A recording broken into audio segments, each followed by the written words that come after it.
Nigerians in Benin Republic share their thoughts on their expectations towards the forthcoming presidential elections in Nigeria, scheduled to hold on Saturday, the 25th of February.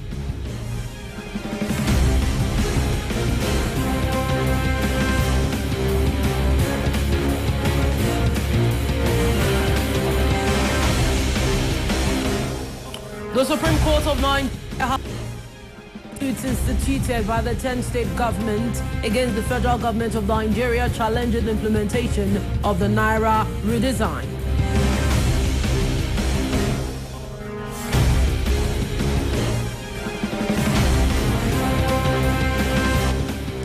Hundreds of Sudanese protesters took to the streets of Khartoum on Tuesday demanding the ouster of the country's military ruler.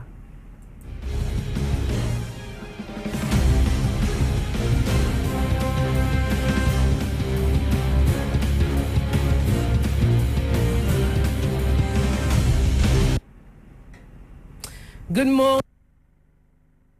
1 p.m. news edition coming to you live and direct from GOLFE TV Africa with Hazele. Now to the news in detail, starting from the local. Nigerians go to the polls on Saturday to elect a successor to the president, Major General Muhammadu Buhari, who is stepping down after 8 years at the helm of Africa's largest economy. Now, GOLFE TV Africa had a chat with 2 lecturers in Benin Republic on the expectation towards the forthcoming elections. More information in the following extract. We're expecting the best. Nigeria is prepared and we are set for the best.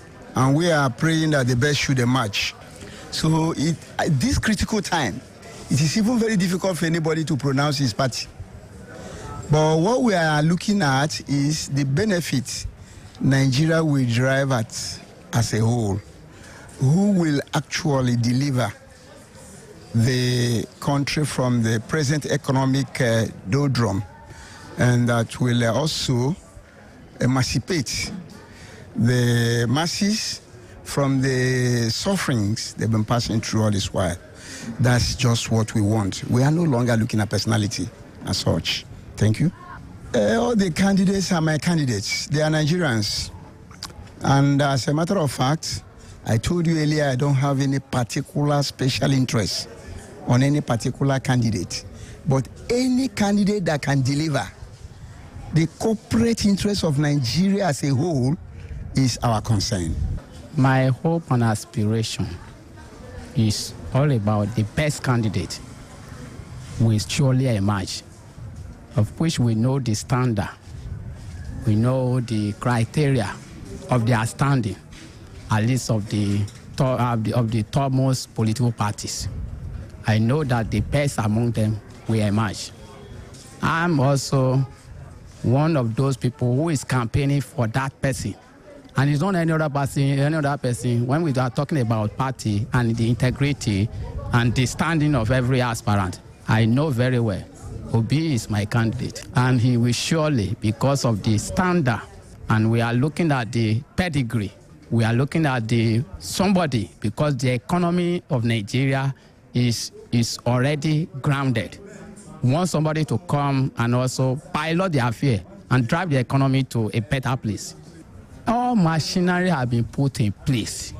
If you look at it very well, the currency palaver is one of the machinery just to keep the menace of vote buying and vote selling. So that machinery is there, and the military hierarchy has been well equipped, at least to be on the lookout for anybody who wants to sabotage the effort of the government. So what is your concern? It is our legitimate duty. I am encouraging everyone at least to go and exercise their franchise. And it's the best, because if you are not there, that means you did not participate in the voting. You will not be able to complain later tomorrow that the government is not working. Still speaking on the forthcoming Nigerian presidential schedule for this Saturday, Nigerian students in Benin Republic have this to say. The reason is because I think few years now, we will see that the APC and the PDP, they have been ruling our governments. Then we want new parties to rule. So I think Peter Obi has the ability to do it. Actually, no election have been free and fair.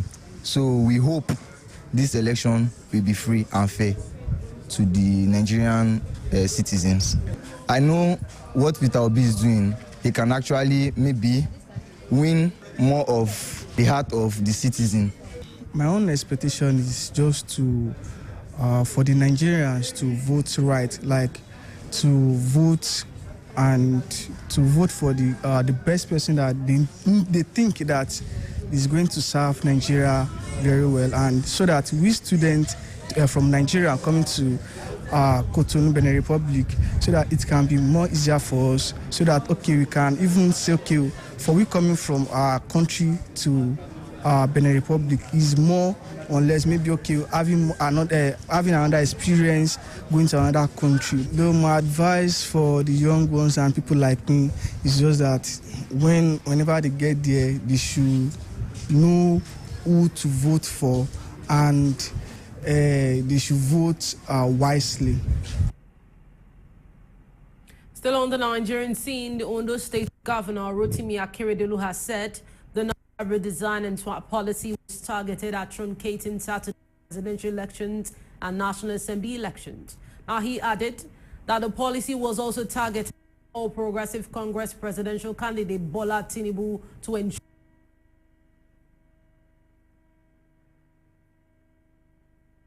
6 senators occupying for the first time executive positions in the National Assembly. Now, the president returned for a 3-year tenure after his completion of his 4-year tenure. Now, the role of the new executive members is to assist the president in his functions of leading the National Assembly. Some politics.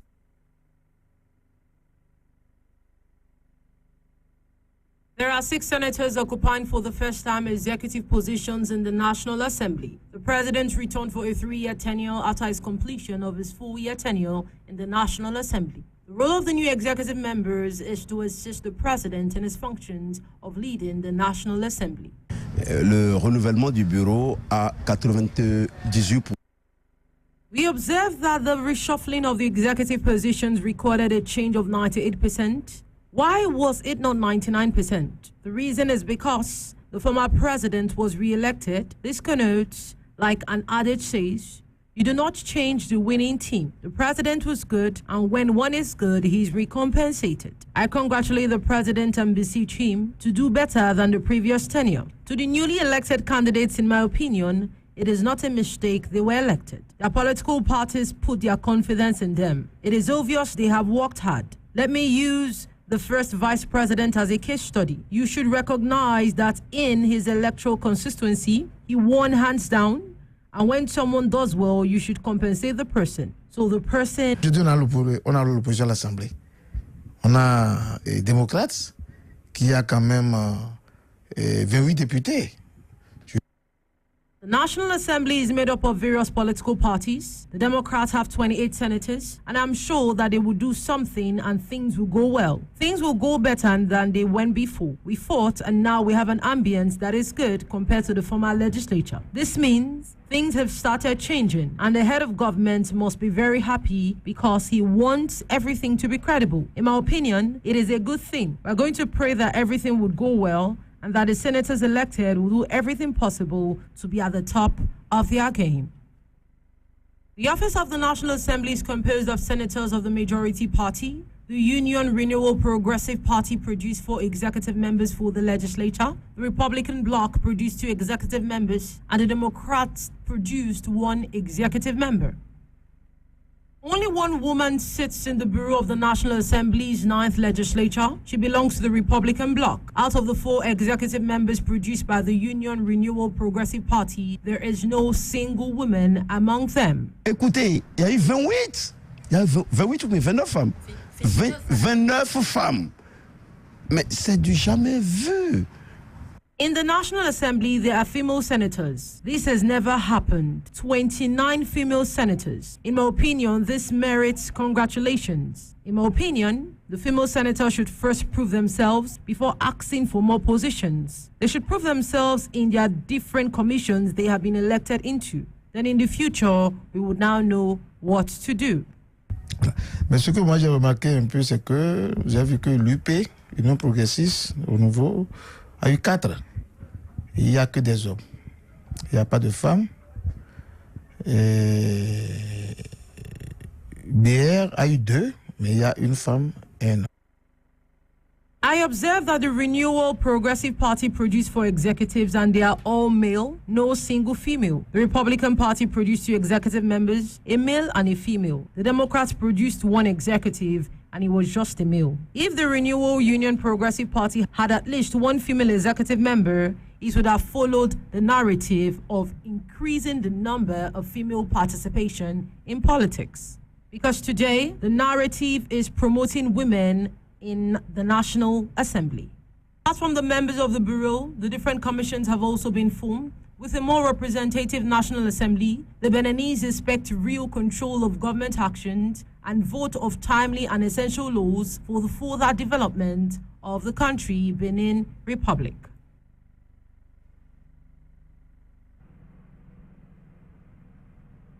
Away from that, crossing over to Nigeria, 4 top Nigerian presidential candidates signed a peace deal on Wednesday ahead of presidential elections on Saturday.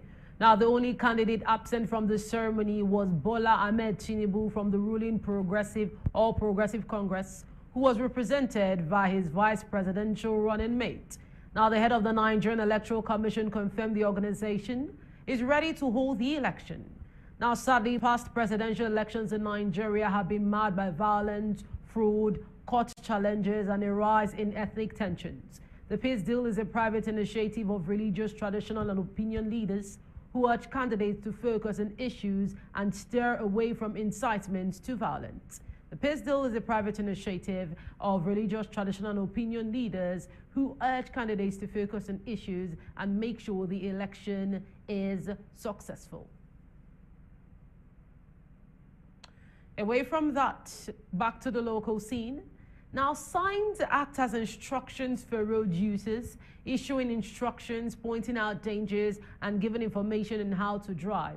Unfortunately, these devices that should inform road users are not observed on all the roads, and the few road signs are used for advertising panels for non-governmental organizations and churches. Why is this the case? More information in the following report. Traffic signs or road signs are signs erected at the side of or above roads to give instructions or provide information to road users. The earlier signs were simple wooden or stone milestones. Later signs with directional arms were introduced. For example, the finger post in the United Kingdom and their wooden counterpart in Saxony. With traffic volumes increasing since the 1930s, many countries have adopted pictorial signs or otherwise simplified and standardized their signs to overcome language barriers and enhance traffic safety.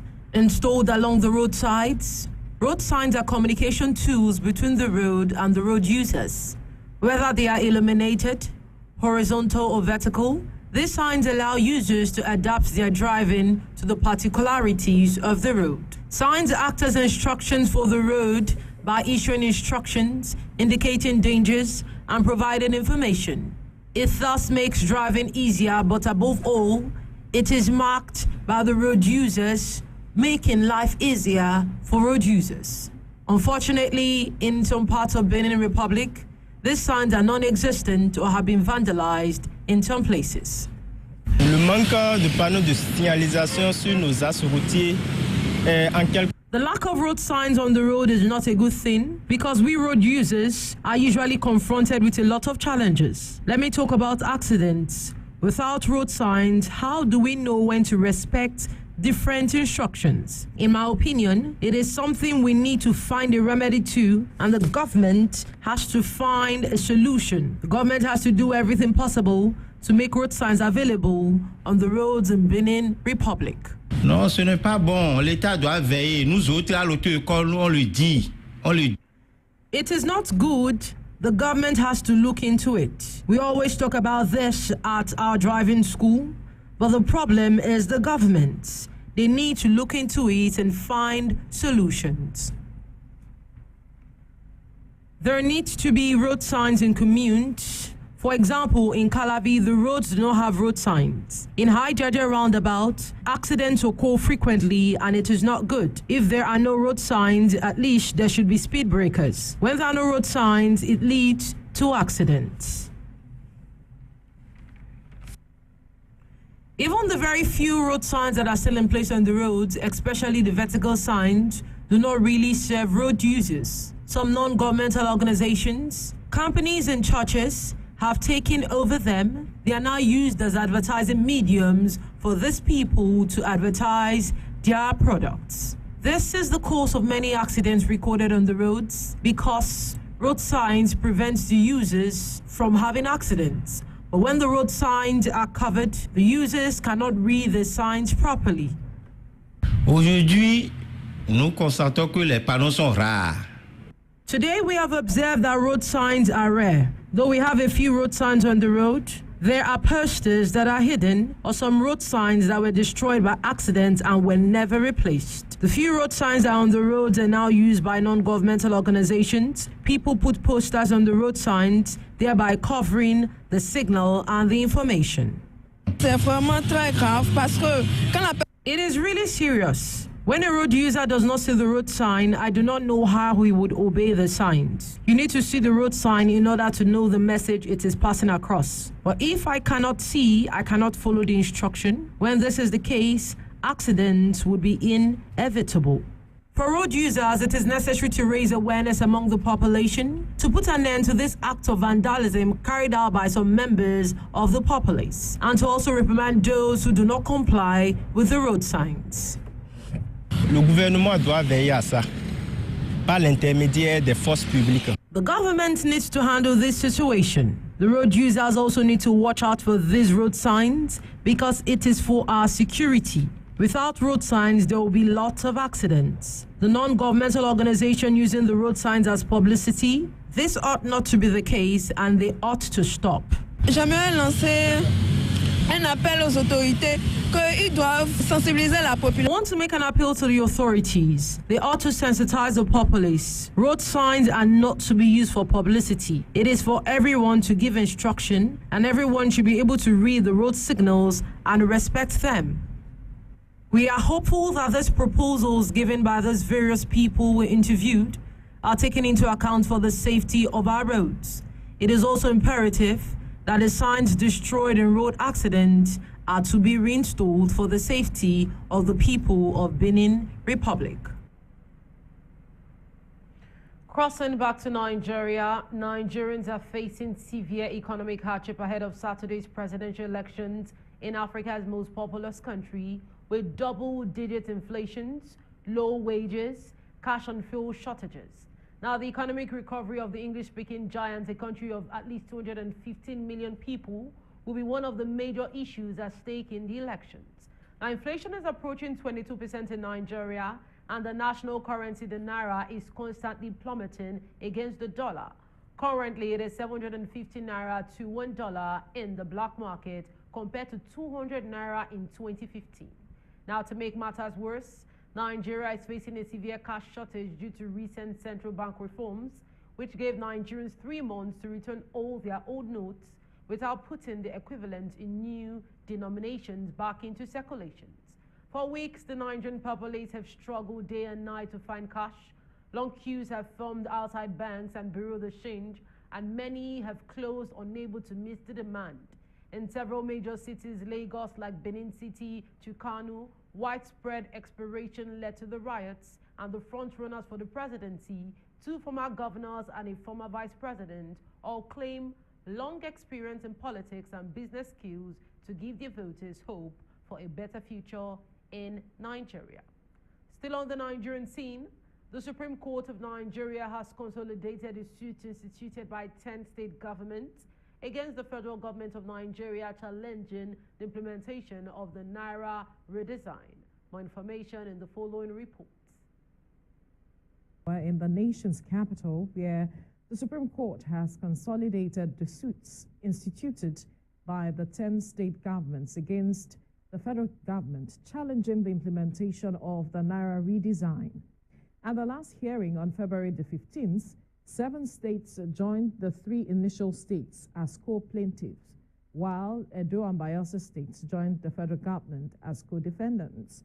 The court, however, refused to join Abia State in the suit on the ground that it came late with its originating summons. A motion for the consolidation was also argued by the counsel for Rivers State, Emmanuel Okala. Now, the plaintiffs in the suit are the Attorneys General of Kaduna, Kogi, Zamfara, Ondo, Ekiti, Katsina, Ogun, Cross River, Sokoto, and Lagos States, while the defendants are the Attorney General of the Federation, as well as the Attorney Generals of Bayelsa and Edo States. Away from the Nigerian scene, moving over to Egypt. Now, Africa's longest river, the Nile, is under threat. It is essential for millions of people, including in Sudan. But it could vanish due to factors including the rise in sea levels resulting in saltwater's intrusion downstream. More information in the following report. Africa's longest river, the Nile, is under threat. It is essential for millions of people, including in Sudan. But it could vanish due to factors including rising sea levels, resulting in saltwater intrusion downstream. Global warming and misuse of the water source by humans are also causing concerns for its future. Global warming and misuse by humans now jeopardize the future of the world's second longest river. The flow of the Nile has fallen from 3,000 cubic meters per second to 2,830 in the past 5 decades. As this drop impacts people like the 85-year-old farmer, water experts warn the Nile is under threat. I don't know the reason for it, but agriculture now is not like before. Water levels are changing every year, which impacts my crops.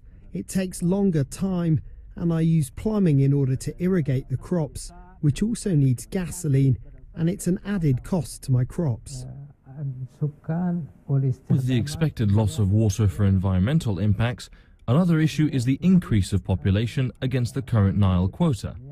That means an overuse of Nile water and an increase of misuse are expected, which threatens the future of this river. The continent's longest river, the River Nile, is essential for millions of people. Global warming and misuse by humans now jeopardize the future of the world's second longest river. The flow of the Nile has fallen from 3,000 cubic meters per second to 2,830 in the past 5 decades. This drop impacts people in the Nile basin, and they are complaining.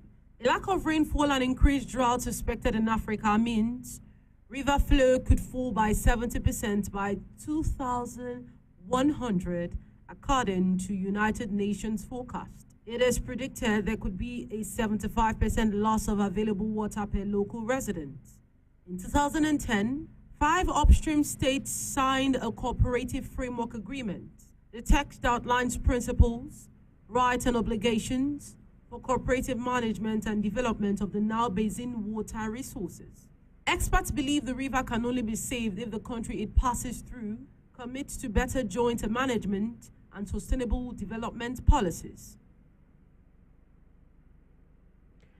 Crossing over to South Africa briefly. Now, South Africa's military on Wednesday defended its decision to host controversial naval exercises jointly staged with Russia and China and coinciding with the 1-year anniversary of the Kremlin's invasion of Ukraine. Originally slated to start last week, the exercise dubbed MOC II kicked off on Wednesday along South Africa's eastern coast.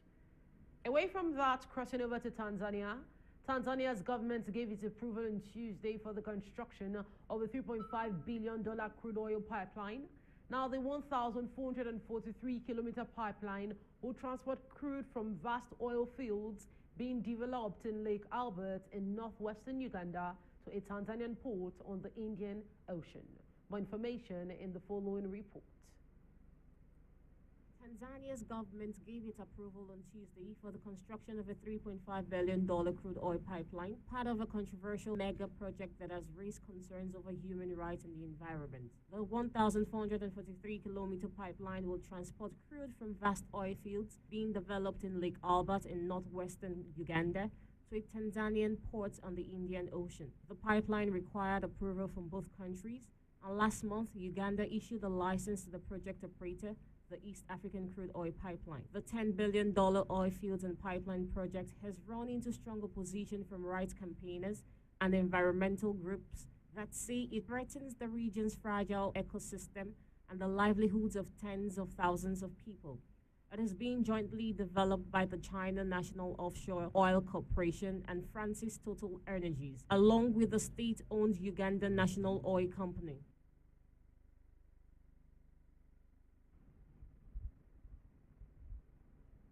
And our dear viewers, welcome to the African Newspaper Review on GOLFE TV Africa, where we'll be touching the stories that are trending on the African scene.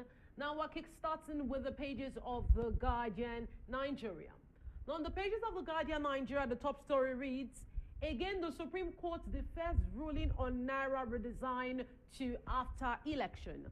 Now we all know that there's been a trending Naira crisis in Nigeria after the Supreme Court of Nigeria had ruled, talking about the fact that they need to put a pause on the law from Central Bank of Nigeria. But right now, there's been a cash crisis. The money in circulation is not going around. Long queues everywhere at the POS bus stops are the people that also, even the banks don't even have cash, and Nigerians are really going through a hard time.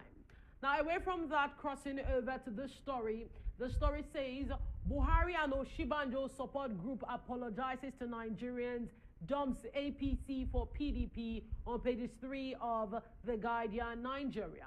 Now, still on the pages of The Guardian, Nigeria, your vote matters, Blanton tells Nigerians in video messages. Some Nigerians are of the opinion that at the end of the day, what will be, but there's a clarion call not just by Blanton, but every single Nigerian saying, do not say your vote does not count. Do not say your vote does not matter, because trust me, your vote actually matters.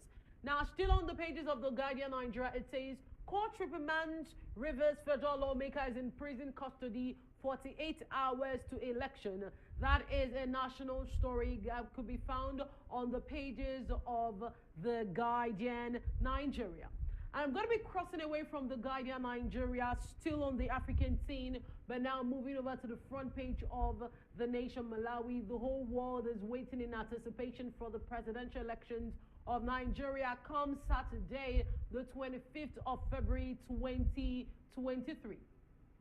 Now, moving over to the pages of The Nation, Malawi, it says, Chikosi surrenders 1 of 3 government vehicles. And still on the pages of The Nation, it says, CSTU wants 35% pay hike, cites prevailing economic challenges as justification, and says 25% devaluation has eroded their salaries. Now, moving over to the right-hand side, of the pages of The Nation, Nigeria, it says, soldiers arrested over daughter's murder on the pages of The Nation, Malawi, and the story says, House adopt Auditor General report on the pages of The Nation, Malawi, pardon me. Crossing over to my favorite newspaper on a regular basis, because when you go to the pages of The Citizen Tanzania, you always see stories of progress and development.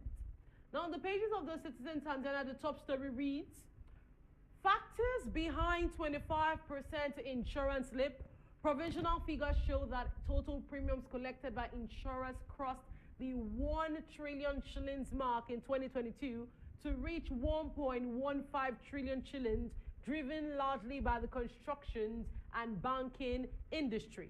Now, still on the pages of The Citizen Tanzania, it says, rainy season will be a mixed bag, TMA cautions on the pages of The Citizen Tanzania. And this last story says, United Nations set to shut down Rwanda tribunal detention facility on the pages of The Citizen Tanzania.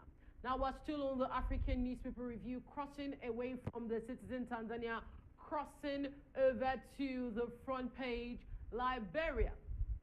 Now on the front page, Liberia today, what are the top stories that are trending? Now let me just increase this a bit. Now it's talking about deepening confusion of LRA, and it's saying the Deputy Commissioner for Administration reverses suspension of Human Rights Director as instituted by the Commissioner General on the pages of the front page. And let's take the story. It says, Liz Gig announces Liberia's population hits 5.2 million, immersing 50% growth, achieving Liberia's population target. You know, there's always an irony in life. You have some countries that are doing everything possible to streamline the amount of people in the country, while Liberia is doing everything possible to increase the number of Liberians living in Liberia. And away from the front page, Liberia, crossing briefly back to the pages of the Punch, Nigeria. Let's just see. Today's the last day for campaign. Let's see the stories that are trending on the front page of the Punch, Nigeria. Now on the Punch, Nigeria, it says, INEC distributes election materials as Buhari meets security chiefs. President warns INEC and security agents against failure. Hands over 12 billion naira security equipment to the pages, to the security equipment to them. And the last story says, politicians stockpiling old notes to buy votes. EFCC chair speaks on the pages of the Punch, Nigeria. And our dear viewers, this is why I conclude today's edition of the 1 p.m. news, coming to you live and direct from GOLFE TV Africa. I am Hazele. Thanks for tuning in to the 1 p.m. news. Enjoy the rest of your day.